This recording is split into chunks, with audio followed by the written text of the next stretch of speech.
រឿងនិទានខ្មោចកំប្លែងរឿងនិទានខ្មោចដែលខ្លាចមនុស្សជាងគេនៅចុងភូមិមួយមានផ្ទះឈើចាស់ៗមួយដែលអ្នកភូមិហៅថាផ្ទះខ្មោចមិនក្លាហានព្រោះមនុស្សណាចូលទៅមិនដែលឃើញខ្មោចធ្វើអីគួរឲ្យខ្លាចសោះនៅក្នុងផ្ទះនោះមានខ្មោចមួយឈ្មោះខ្មោចតុយវាជាខ្មោចស្គមពាក់សំពត់ខ្មៅសក់វែងប៉ុន្តែវាខ្លាចមនុស្សខ្លាំងជាងមនុស្សខ្លាចវារាល់យប់ខ្មោចតុយតែងហ្វឹកហាត់ឲ្យខ្លួនឯងគួរឲ្យខ្លាចឈរខាងមុខកញ្ចក់ហើយនិយាយប៊ូខ្ញុំជាខ្មោចអ្នកខ្លាចទេប៉ុន្តែសំឡេងវាស្រែកដូចក្មេងតូចមួយយប់មានបុរសម្នាក់ឈ្មោះពៅមកសាក់ចិត្តពៅនិយាយថាអត់ជឿថាផ្ទះញីមានខ្មោចទេពៅយកភួយមុងខ្ទិះនិងទូរស័ព្ទចូលទៅដេកក្នុងផ្ទះនោះតែម្នាក់ឯងខ្មោចតុយឃើញមនុស្សចូលភ្លាមវាភ័យរត់ទៅឡើងក្រោមចិន្តាហើយនិយាយក្នុងចិត្តអូយមនុស្សមកហើយតែគាត់ខ្លាចយើងណាត់ពៅដេកបាន1ម៉ោងស្រាប់តែឮសំឡេងគ្រីកគ្រីកពៅភ្ញាក់ឡើងហើយនិយាយអូខ្មោចមែនទេខ្មោចតុយស្រែកពីក្រោមចិន្តាបាទខ្ញុំជាខ្មោចតែសុំកុំវាយខ្ញុំពៅស្ងប់ភ្លាមហេតុអីខ្មោចខ្លាចមនុស្សខ្មោចតុយឆ្លើយ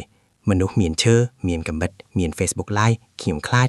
ពីយប់នោះមកពៅនិងខ្មោចតុយខ្លាចជាមិត្តគ្នាពៅយកបាយឲ្យខ្មោចជួយពៅការពារផ្ទះ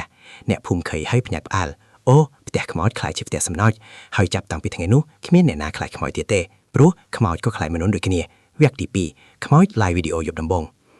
បន្ទាប់ពីយប់ដែលពៅនិងខ្មោចតុយខ្លាចជាមិត្តគ្នាផ្ទះខ្មោចមិនក្លាហានមិនស្ងាត់ដូចមុនទៀតទេព្រោះអ្វីព្រោះពៅមានគំនិតចម្លែកមួយពៅនិយាយថាតុយបើអូនធ្វើ Facebook Live ជប់នេះអ្នកមើលច្រើនណាស់ខ្មោចតុយភ័យអូនមិនតន់ត្រៀមមុខមាត់ទេអ្នករតោកំ pl ែងខ្មោចតុយភ័យដល់ថ្នាក់យកសម្ពុតគ្រប់មុខដាក់មុខហើយសួរពៅថាមាន filter ស្អាតទេពៅរៀបចំគ្រឿងសម្លេងដាក់ទូរស័ព្ទលើតុសរសេរចំណងជើង live ពិតខ្មោចនៅប្រទេសចាស់អ្នកមើលចូលមក10នាក់100នាក់មើលប៉ុននាក់ comment មកមិនឈប់ខ្មោចពិតឬ fake បើមិនខ្លាចសុំស្រែកម្ដង live មុនខ្លាចក្រោយខ្មោចតុយអាន comment ហើយញ័រពៅអូនចង់ចាញ់ពៅសាច់មិនបានទេអ្នកមើលកំពុងជួយចាត់ស្រាប់តែភ្លៀងនឹកធ្វើចាស់រត់ភ្លាម comment ពេញអេក្រង់អូពិតហើយខ្មោចតុយស្រែកអូនមិនបានធ្វើអូនស្បត់ស្រាប់តែសំឡេងមើលចេញពីជ្រុងផ្ទះសំឡេងអថាកំបងអ្នកណាមកឡាយក្នុងផ្ទះខ្ញុំពៅនឹងខ្មោចតុយមើលមកគ្នាតុយអូនមែនទេអូនគិតថាខ្មោចនេះទីនេះវិញតែអូនពីង comment បន្ទោខ្មោចទី2 plot twist ឡាយរហ័សស្រាប់តែខ្មោចចាស់មួយពាក់សម្ពុតពណ៌ប្រផេះដើរចេញមកខ្មោចចាស់ធុនខ្ញុំឈ្មោះខ្មោចតាសុកអ្នករតកំ pl ែងខ្មោចតុយភ័យដល់ថ្នាក់ទៅលាក់ក្រោយពៅដោយក្មេងតុយពៅអូនខ្លាចខ្មោចខ្មោចតាសុកមើលកាមេរ៉ាហើយនិយាយឡាយនេះមានប្រាក់ចូលទេ comment សើចពេញជប់នោះឡាយខ្មោចមានអ្នកមើលជាង10000ណាស់ហើយផ្ទះខ្មោចមិនក្លាហានខ្លាចជាផ្ទះខ្មោចល្បីបំផុតលើ Facebook រឿងភាគត live យប់នោះមានអ្នកមើលជាង10000នាក់ comment ពេញអេក្រង់ like ពេញទូរស័ព្ទពៅគិតថានេះគ្រាន់តែជាយប់កំ pl ែងមួយប៉ុន្តែអ្វីមួយមិនគួរតែមានកំពុងកើតឡើងសំឡេងតិចតិចដូចសារ notification ខ្មោចទុយមើលអេក្រង់ទូរស័ព្ទហើយសំឡេងវាញ័រខ្លាំងពៅ comment នេះ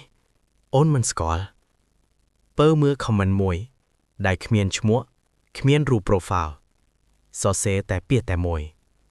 ខ្ញុំឈរខាងក្រោយអ្នកមុនពេលអេក្រង់បង្វិលពេញ live កាត់ភ្លាម live នោះមិនបានបន្តទៀតតែ comment ចុងក្រោយនៅសល់នៅប្រវត្តិជួបគ្នាវគ្គក្រោយតើនៅពីក្រោយពៅជាអ្វីខ្មោចថ្មីឬអ្វីដែរសូម្បីតែខ្មោចក៏ខ្លាចសូម subscribe ដើម្បីកុំខកខានវាគទី3ភាគទី3អ្នកឈរខាងក្រោយបន្តពី live យប់នោះដោយត្រូវបានកាត់ភ្លាមគ្មានអ្នកណាដឹងថាអ្វីកើតឡើងនៅក្នុងផ្ទះខ្មោចមិនក្លាហានលើកលែងតែពៅនិងខ្មោចទុយពៅអង្គុយស្ងៀមទូរស័ព្ទនៅដៃអេក្រង់ងងឹតពៅក្រោយខ្ញុំមានអ្វីខ្មោចទុយពៅអូនមិនហ៊ានមើលទេស្រាប់តែសំឡេងចំហៀនជើងនៅពីក្រោយគ្រីកគ្រីកពៅប្រមូលសយោបង្វិលខ្លួនយឺតគ្មានអ្វីសោះតែនៅលើជញ្ជាំងមានស្រមោលមួយស្រមោលដែលមិនមែនរបស់ពៅមិនមែនរបស់ខ្មោចទុយអូនមានស្រមោលទេខ្មោចមិនមានស្រមោលទេភ្លាមនោះសំឡេងមួយសើចស្រាលសំឡេងអត្ថាធិប្បាយហេ live មិនចប់ទេខ្មោចទុយភ័យដល់ថ្នាក់ទៅលះក្រោយពៅហើយនិយាយថាពៅអូនសុំបដូរផ្ទះបានទេភ្លាមនោះ ភ្លៀងបាក់វិញភ្លាមមុខមាត់បង្ហាញខ្មោចតាសុកគង់ភ័យខមមិននេះខ្ញុំសរសេរเองបើអូយតាស្ទើរកាំងបេះដូងខ្មោចតាសុកអង្គុយហើយនិយាយថាខ្មោចតាសុក live កាត់ព្រោះ Wi-Fi ផ្ទះខ្មោចខ្សោយស្រាប់តែទូរស័ព្ទបើរំញ័រឡើងវិញ notification live បាក់ឡើងវិញដោយខ្លួនឯង comment ចូលភ្លាមត្រឡប់មកវិញហើយក្រោយអ្នកមានអ្វី like ឡើងហើយខ្មោចទុយមើល comment ហើយញ័របើ comment នេះមិនមែនតាទេ comment ថ្មីបង្ហាញខ្ញុំមិនលើអេក្រង់ទេខ្ញុំនៅក្នុងផ្ទះទាបាក់យឺតមានអ្វីមួយឈរនៅក្នុងភាពងឹតលើកនេះមិនមែនខ្មោចកំ pl ាងសំបីតែខ្មោចតាសុកក៏ស្ងាត់តាអីនេះមិនមែនខ្មោចភូមិយើងសំឡេងមួយនិយាយចេញពីភាពងឹតអ្នកទាំងអស់ធ្វើឲ្យខ្ញុំល្បីឥឡូវដល់វិញខៀង live នោះមិនបានបន្តទៀតតែ comment ចុងក្រោយនៅសល់នៅប្រវត្តិជួបគ្នាវេក្រោយតើនៅពីក្រោយបើជាខ្មោចថ្មីឬអ្វីដែរមិនមែនខ្មោច